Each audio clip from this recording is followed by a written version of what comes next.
Well, to discuss this, let's go to our panel. Osama Hamdan is Hamas's representative in Lebanon. Mustafa Barghouti is the Secretary General of the Palestinian National Initiative and a member of the Palestinian Legislative Council. And Omar Shakir is the Israel and Palestine Director at Human Rights Watch. Gentlemen, thanks for joining us. Omar, if you could summarize your findings at Human Rights Watch of Hamas's response to the protests, go ahead. Absolutely. Hamas authorities in Gaza over the past 10 days have been carrying out really brutal repression of demonstrations that have taken place in different parts of the Gaza Strip. That repression has included a couple of distinct elements. The major one has been, of course, mass arrests. According to the Independent Commission for Human Rights, a Palestinian watchdog group, there have been over 1,000 people arrested during this period. That number includes human rights defenders, including, of course, a representative of Amnesty International and several of the leading Palestinian human rights groups in the Gaza Strip. It includes detention of journalists, at least 17 independent and other journalists. And also it's included, and I should note, some of those arrests took place from the homes of those journalists and rights defenders, so not necessarily at public places, but in addition, we've seen beatings of demonstrators, of rights defenders, of others. Of course, this reflects systematic practice. We have documented over the years dozens of cases of individuals detained for their peaceful expression by Hamas authorities in Gaza and then being subjected to mistreatment and torture in detention. The objective is quite clear. The objective is to quash dissent and to stop individuals from protesting and expressing their discontent. Osama Hamdan, you heard Omar from Human Rights Watch. Why is Hamas brutally suppressing protests? Well, I'm glad that I hear that from Omar, talking from Ramallah, freely talking about Gaza. But I dare him, if he can talk about what is going on in West Bank against Hamas members, against the people who are killed by the Israeli troops in the cooperation between the Palestinian authorities in Ramallah and the Israelis. There was people who were killed in Ramallah jails. He didn't talk. We didn't hear his voice about that. That doesn't mean we accept what may cause any problem for the Palestinian rights. Some accidents happens, that's true. But you have to have a look back to what had happened exactly. The demonstrations took place for years in Gaza. No one attacks them. But when they attack the properties of the people, you have as an authority to protect the people and to protect the general properties. That was the problem which anyone doesn't talk about. The second point, everyone knows now and clearly, what has happened in Gaza was moved by Ramallah generals, especially Majid Faraj and his team. And there was telephone calls between them and those people who were declared as human rights activists and others. So let's talk freely and frankly. Okay. This issue is under investigation. If there was any serious mistakes, it will be considered and the people will be punished and questioned for that. But let's talk about the human rights principle in general. Does Omar talk about the human rights in West Bank in the same way that he talks about it in Gaza, or he's working for some other political agenda? And Dr. Hamdan, I must say from the outset that Human Rights Watch's credibility is never questioned by Hamas when they come onto the show and they talk about the Israeli suppression of Palestinians. You guys never question their credibility. However, there's a bunch of things, there's a bunch of accusations. I wanted you to bring someone, a human rights activist from Gaza, to see whether he's able to talk about the situation in Gaza or not. All I'm saying, certainly, that he will be able to go to your studio. Let's get the other gentleman to respond. Fair enough. So I'm gonna pose it to Omar in a second. Omar, there's a bunch of things thrown at you there, and you'll have an opportunity to respond. I first want to bring in Mustafa Barghouti because there was an accusation directed towards the leadership in Ramallah, Palestinian Authority, saying that this is being orchestrated from Ramallah by the PA, that these are not organic protests in Gaza. What do you think Mustafa Barghouti? Well, I don't represent the Palestinian Authority. As you know, I represent democratic opposition in Palestine. And that's why I think you should direct this question to the authority itself. But let me Is it likely? reiterate what I think. Is it likely? Let me reiterate what I think about the whole situation. Okay. First of all, we did criticize before any violations of human rights in the West Bank, especially when they were conducted against other political groups, including Hamas. And we took a very strong stand against these violations. In the same manner, I think the violations that took place in Gaza are unacceptable and do not suit Hamas and should not happen. Because I think at the end of the day, there has to be a universal respect for human rights, a universal respect for freedom of expression. And that's why many of the Palestinian groups, including even some Hamas leaders, have condemned some of the attacks that has happened, like the one against Atif Abu Saif, who was the spokesperson for Fatah, who was terribly beaten and who had broken bones. All of this is unacceptable and should not happen. But there is one very particular dimension that should be addressed here, which is that the people in Gaza were demanding dignity. They were demanding an improvement of their horrible economic situation. And we have to all remember that the main cause of the biggest suffering in Gaza today is the Israeli siege on Gaza. And the Israeli measures that have been besieging Gaza since 2006. And there are constant Israeli efforts to deepen the divide inside Gaza and inside the West Bank between Palestinians. And I think it is very important to mention that while we are talking, the Israeli army is preparing another very huge assault on Gaza, right, and which that's can noted, happen Dr. at any Barghouti. moment. Certainly, that's noted, yes. And that's why I think we have to put things in perspective. Certainly. But I believe, regardless of whether one is Fatah or Hamas or PFLP or any other party, there should be a common stand against violations of human rights. Okay. Wherever it happens. Omar Shakir, the accusation from Osama Hamdan is that you don't play fair. You only care specifically about Hamas's alleged human rights violations. Address that. Osama's reading from the playbook of tired excuses made by authoritarian regimes in the over 90 countries across the world where Human Rights Watch works. The first one, what about X? Every government does that. In fact, in October, we released a 149-page report, the title of which was Two Authorities, One Way, Zero Dissent. Half the report was about abuses by the Palestinian Authority, who has done the same type of abuses when it comes to arbitrary arrests and torture. And it talks about both authorities in the same way. The second excuse that authoritarian regimes, and Osama parroted it, is to claim that protesters are foreign intelligence agencies. I would expect there to be a more sophisticated response than to blame the outside hand like Egypt, like almost every country in the region does on protesters. He says that this was an accident, but the reality is it's not an isolated event. We documented this in January 2017 with protests on the electricity crisis. We've documented dozens and dozens of cases, as I mentioned in our October report. He says that there's going to be investigations, but I challenge Osama on this program to name a single member of the Hamas security forces that has been held to account for arbitrary arrest or torture in the 12 years in which Hamas has effectively been in charge. I'm sure he's not going to be able to tell you any advice, but I agree with Dr. Barghouti. The Palestinians of Gaza have faced a cruel, brutal siege, a closure of Gaza, Gaza being turned into an open-air prison. We've documented this. Hamas, in fact, praised our reports documenting the Israeli use of force of the Great March of Return. It is only when they disagree with the findings that they decide to use this strategy of criticizing Human Rights Watch as opposed to dealing with the serious allegations which parrot exactly what Palestinian rights groups in Gaza and many others have documented. Osama Hamdan.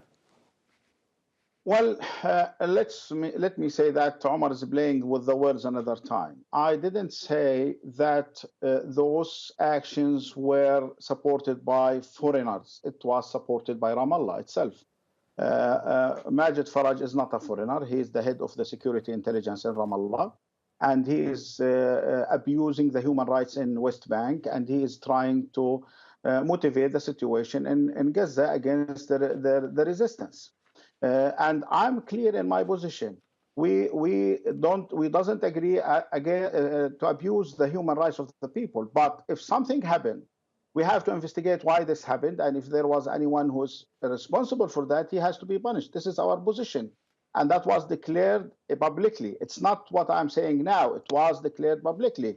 You are asking for the names. Okay, we can go back in the history, and I will give you the names. Send someone to Gaza to investigate that. One name. I want one name was on air asking. right now. One person I who's don't been have held the to names account. now. I don't have the names. You can email me, and I will send you the names if you are accepting that. I will send you the names by the email. Officers, their ranks were brought down. They were jailed for months in the jails because they abused the human rights of the people.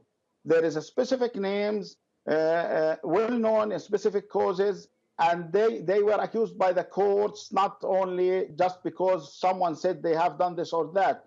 That was done against any human right abuse. So allow me to come in here for a second. Dr. Hamdan, excuse me, what we are concentrating now is what is happening against Gaza. Israel is putting the Palestinian people against the siege. The Palestinian Authority in Ramallah is putting Gaza under the siege. And the security agencies in Ramallah is trying to blow the situation inside Gaza. You have to keep Dr. the situation stable in Gaza for the benefit of the Palestinians, not the benefit or the sake of Hamas.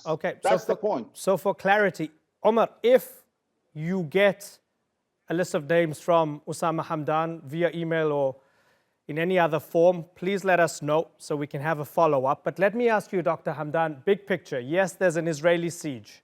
Right? There's a siege, it's been ongoing, it's terrible, undoubtedly. When we look at the facts on the ground, people upset that there's not enough electricity, there are not enough jobs to go around, 70% unemployment, plummeting standard of living, this new taxation. News recently that the Qatari aid coming to Hamas is not going to be direct anymore, it's only going to go through the UN and only for humanitarian purposes. With all of this in mind and the fact that people are protesting on the streets, as Hamas, are you losing control of Gaza? Well, I have to emphasize that the Qatari aid for the salaries of the employees, it was our decision that the United Nations has to have those money and to spend it for the people. And instead of spending that on the salaries of the people, because we care about our own people.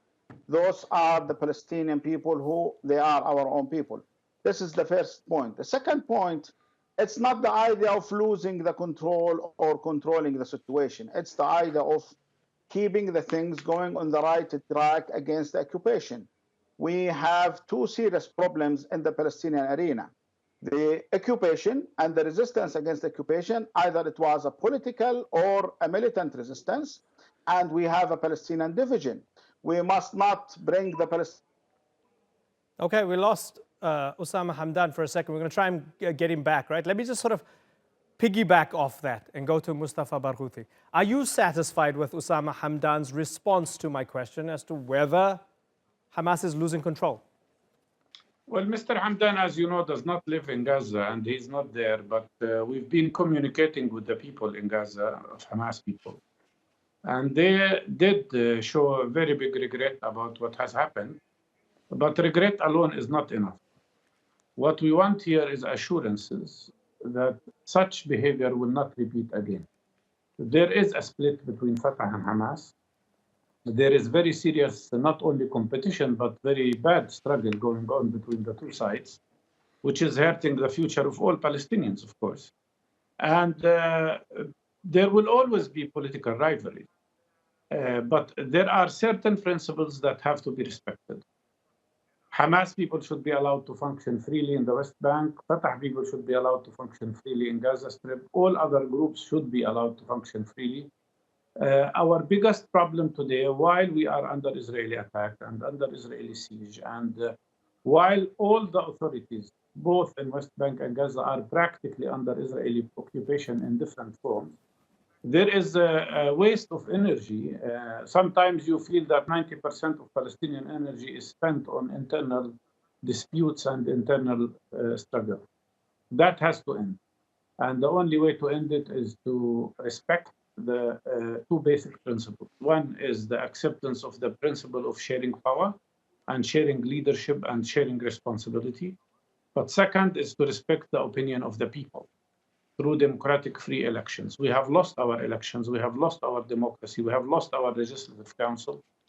We have two executive authorities that are controlling both executive, judiciary, and legislative powers. And that has to change. It cannot change unless we establish a national unity government and conduct immediately and as soon as possible free democratic elections. At the end of the day, whoever governs anywhere has to understand and accept the basic international principles, the basic principles of human rights, especially us, the Palestinians, who are struggling for more than 72 years now against violations from the side of Israel of our human rights. Omar, let me bring you in here and ask if you've seen this movie before when it comes to who you criticize. If you criticize Israeli human rights violations when it comes to the Great Return March, or you criticize the PA when it comes to them beating up Hamas supporters, or if you criticize Hamas. Does everybody have a similar answer? Absolutely. The easiest thing to do when you have criticism here in the context of three different governing authorities who are each committing really serious rights abuses. I agree with Dr. Mustafa. The starting point is the ongoing Israeli occupation and the closure of Gaza. We're talking about over 12 years of effectively a generalized travel ban, nobody in, nobody out. But the easiest thing to do to deflect attention is to say, what about somebody else? It's what we've heard from every single authority. Human Rights Watch has been quite consistent. We've said the Palestinian Authority is also systematically arresting critics and opponents, torturing those in its custody. We've also not seen a single person been held to account on the side of the Palestinian Authority, and certainly we've seen a whitewash when it comes to Israel investigating its own abuses. We haven't seen real authority on that side. And I have to say, to respond to what Osama said earlier, I would welcome a list of names of people who have been held accountable, and I would be happy to come back on this program if I get those and to acknowledge that. But we wrote to Hamas a year ago a set of letters asking exactly this question. We published their response in our report in October. They did not identify a single person who's been held accountable specifically for arbitrarily arresting or mistreating or torturing dissidents. This is a pattern with every authority on the ground. There has been no real accountability, and it's one of the reasons why, as you put it, we see the same film repeated over and over again, similar abuses without real action to address them or accountability for them. Well, I guess it might be a good thing to maybe embed within your email or letter to them this time the response from Osama Hamdan. He said, if you email me, I'll give you a list of names. Send it to them. Let us know. We'll have a rerun of the discussion. Very finally, Mustafa Barghouti, I don't have much time. Rockets fired from Gaza. Hamas says it wasn't us, or it might have been an accident. The Israelis saying it was Hamas. Are you worried that we're going to see major escalation and another Gaza war? I'm always worried that Israel might conduct another horrible attack on Gaza, another barbaric attack on Gaza, as has happened before in 2008, and 2012, and 2014. And we are extremely worried about that. What the Israeli side is trying to convey to the world is an approach where Israel has the right for security, but Palestinians don't. Israel has the right for self-defense, and Israeli and Palestinians don't. This is unacceptable. And that's why you have to put things in the right context. The rocket that was fired came exactly after Israel brutally oppressed Palestinian prisoners and sent many of them to hospitals after being stabbed or beaten or after being shot at. So there is a very serious tension. Gaza is under siege. Palestinians have the right to self-defense, but in my opinion, at the end of the day, nothing will be solved in this situation unless the occupation ends and unless this system of apartheid that Israel is practicing is over. Okay, gentlemen, it's been a pleasure having you on the Newsmakers. Omar Shakir, Mustafa Barghouti, and earlier Osama Hamdan, who we unfortunately lost. The connection was just lost and we couldn't reconnect. But we hope to have you all back on the program again. Thanks again.